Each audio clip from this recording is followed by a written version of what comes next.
শুভ সকাল বন্ধুরা, তোমরা কেমন আছো? আশা করছি খুব ভালো আছো। আমরাও খুব ভালো আছি।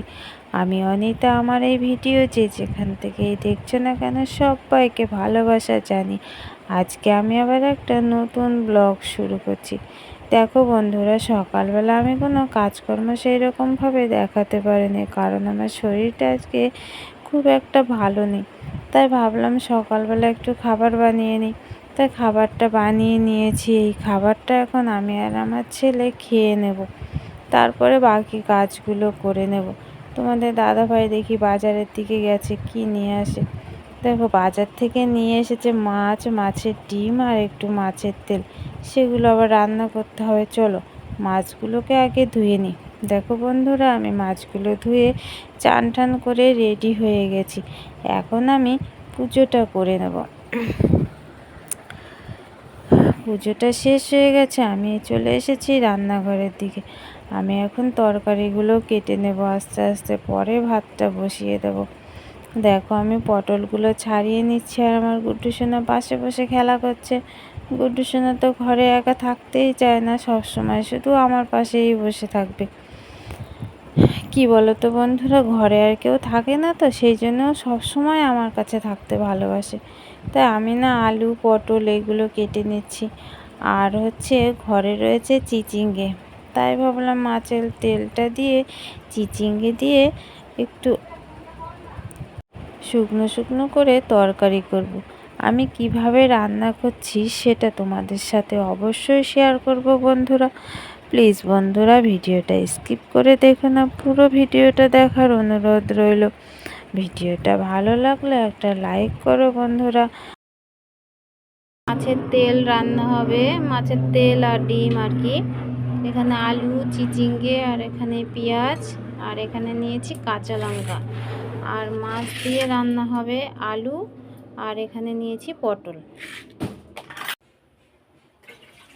দেখো বন্ধুরা, আমি মাছগুলোকে নুন হলুদ মাখিয়ে নিয়েছি। এবার আমি মাছগুলো ভেজে নেব। কড়াইয়ে দিয়ে দিয়েছি তেল, আর তেলটাও বেশ গরম হয়ে গেছে। তাই এবার মাছগুলো আমি সব একটা একটা করে দিয়ে দিলাম। মাছগুলো ভাজা হচ্ছে এবার। দেখো বন্ধুরা, গুড্ডু কোলে এসে বসে রয়েছে, আর আমি দেখছি। তুমি একটু খেলা করবে না? খেলা করবে না কেন? একটু খেলা করো, আমি তাড়াতাড়ি করে রান্না করে দিই। খেলা করতে ভালো লাগে না? তাহলে কি সবসময় মার কোলে চড়ে থাকতে ভালো লাগে? হ্যাঁ, মা কাজ করবে না? কাজ করবে না? করবে, কাজ করবে। তাহলে তুমি কোলে চড়ে থাকলে আমি কি করে কাজ করবো বলো? হুম, বলো। চলো বন্ধুরা, দেখি মাছটা কত দূর ভাজা হলো। নাড়া দেবে না। মাছগুলো এবার একটা একটা করে উল্টে দিই। ওদিকে তো গুড্ডু সোনা বলেই যাচ্ছে, মা আমাকে একটা মাছ ভাজা দাও। তাই আমি ভাবলাম তাড়াতাড়ি করে ভেজে গুড্ডু সোনাকে একটা দেবো। দেখো, একটা মাছ উল্টাতে গিয়ে মাছটা ভেঙেই গেল, তাই আস্তে আস্তে উল্টে দিই মাছগুলো। দেখো, সব মাছগুলো উল্টানো হয়ে গেছে, আর দুটো মাছ একটু একটু ভেঙেও গেছে। আমার মাছগুলো ভাজা প্রায় কমপ্লিট হয়ে গেছে। কমপ্লিট হলে গুড্ডু সোনাকে একটা দিয়ে দেবো। তাই দেখো, কড়াইয়ে আর একটু তেল দিয়ে একটু জিরে ফোড়ন দিয়ে দিয়েছি, আর এর মধ্যে এখন আলু আর পটলগুলো দিয়ে দেবো। আলু আর পটলগুলো দিয়ে একটু ভালো করে নেড়ে নেব। দিয়ে দিয়েছি হলুদ। হলুদ দিয়ে আবার একটু নেড়ে চেড়ে নিলাম।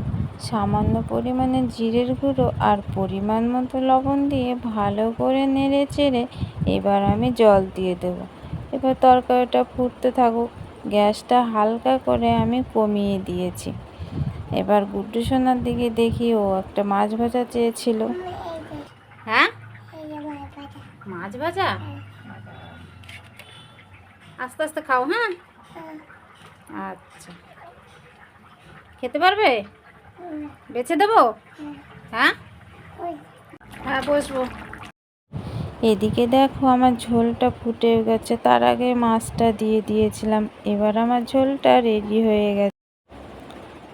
এদিকে আমি মাছের ডিম আর তেলটা ভালো করে হলুদ আর লবণ মাখিয়ে নিলাম। ওদিকে আমার কড়াটা গরম হচ্ছে। তা হচ্ছে তেলটা দেখো গরম হয়ে গেছে। এবার আমি তেলে দিয়ে এগুলো ভালো করে নেড়ে চেড়ে নেব। দেখে একটু নাড়াচাড়া হয়ে গেছে। এবার আমি দিয়ে দিয়েছি পেঁয়াজ। পেঁয়াজ দিয়ে ভালো করে নেড়ে নেব। আর তেলটাও দেখো প্রায় শুকিয়ে গেছে, আর মাছের তেল থেকে অনেকটা তেল বেরিয়েছিল। আমি সামান্য পরিমাণে হলুদ দিয়ে দিয়েছি। এবার দেখো চিচিঙ্গেগুলো আমি ওর মধ্যে দিয়ে দেবো। ওর মধ্যে দিয়ে পরিমাণ মতো লবণ আর হলুদ দিয়ে ভালো করে নেড়ে চেড়ে নিয়েছি। এবার আমি ওটাকে ঢাকা দিয়ে দিলাম। দেখি ঢাকাটা এখন তুলে নেব। তুলে নেওয়ার পরে দেখি ওগুলো আমার প্রায় সেদ্ধ হয়ে গেছে দেখো। আর জলটাও প্রায় শুকিয়ে গেছিলো। আমি আর মানে একটুও জল দিইনি। যে জলটা ওর মধ্যে থেকে বেরিয়েছিল তাতেই দেখো ওটা সেদ্ধ হয়ে গেছে। দেখো প্রায় শুকিয়ে গেছে। এবার একটা প্রায় নামানোর মতো হয়ে গেছে। আমার প্রায় রেডি হয়ে গেছে চিচিঙ্গে আলু আর মাছের তেল ডিম দিয়ে তরকারি করে রেডি হয়ে গেছে। এবার গুড্ডু সোনা ভাত খাবে, তাই তো? হ্যাঁ, আচ্ছা ভাত খেয়ে নি, তারপরে আবার পরে তোমাদের সাথে দেখা হচ্ছে বন্ধুরা। চলো। সোনাকে খাইয়ে ঘুম পাড়িয়ে রেখে আমি চলে আসলাম রান্নাঘরের বারান্দায়। দেখো আমি গ্যাসটাকে ভালো করে মুছে নিচ্ছি। আর আমি না খাইনি, পরে খেয়ে নেব। তা আমি ভাবলাম এই কাজগুলো করে নিই, তারপরেই খেয়ে নেব। তা আমি গ্যাসটা ভালো করে মুছে দেখো বারান্দাটা ভালো করে মুছে নিলাম। আর রান্নার যে বাসনপত্রগুলো ছিল সেগুলো একবারে ধুয়ে মুছে তারপরে আমি খাবো। কি বলো তো বন্ধুরা, মনটা না একটুও ভালো নেই। দেখলে তো গুড্ডু সোনাকে মাছ ভাজা খেতে দিয়েছিলাম। ওকে না মাছ ভাজা খেতে দিয়ে আমি জলের পাইপটা বালতিতে দিতে এসেছিলাম। বালতিতে জল শেষ হয়ে গেছিলো, আরও না ঘরের মধ্যে চলে গেছে। আর এই ফাঁকে একটা বিড়াল এসে মাছ ভাজাটা নিয়ে চলে গেছে। কি বলো তো বন্ধুরা, মনটা এতটাই খারাপ হয়ে গেলে কি বলবো তোমাদের, বোঝাতে পারছি না। ছেলেটাকে দিলাম মাছটা খেতে, আর খেতে পারলো না, বিড়ালটা নিয়ে চলে গেল। তাই ছেলেটা নাকি কান্না করছিল যে আমার মাছ ভাজাটা কোথায় গেল। তা ওকে বুঝিয়ে সুঝিয়ে তারপর অন্য একটা মাছ দিয়ে তারপরে ওকে খেতে দিলাম। দেখো বন্ধুরা, আমি এখন বাসনগুলো মেজে নিচ্ছি। কাজ ফেলে রাখতে না একদম ভালো লাগে না। তাই এখন জল আছে, বাসনগুলো মেজে নিই। বাসনগুলো প্রায় মাজা শেষ হয়ে গেছে। এবার আমি বাসনগুলো ধুয়ে নিচ্ছি। কি বলো তো বন্ধুরা, ভিডিওটা আজকে এখানে। তোমরা যেভাবে আমার পাশে থেকে আমাকে সাপোর্ট করছো বন্ধুরা, এইভাবেই আমাকে সাপোর্ট করে যেও। আর নতুন নতুন ভিডিও পাওয়ার জন্য চ্যানেলটি অবশ্যই সাবস্ক্রাইব করো বন্ধুরা।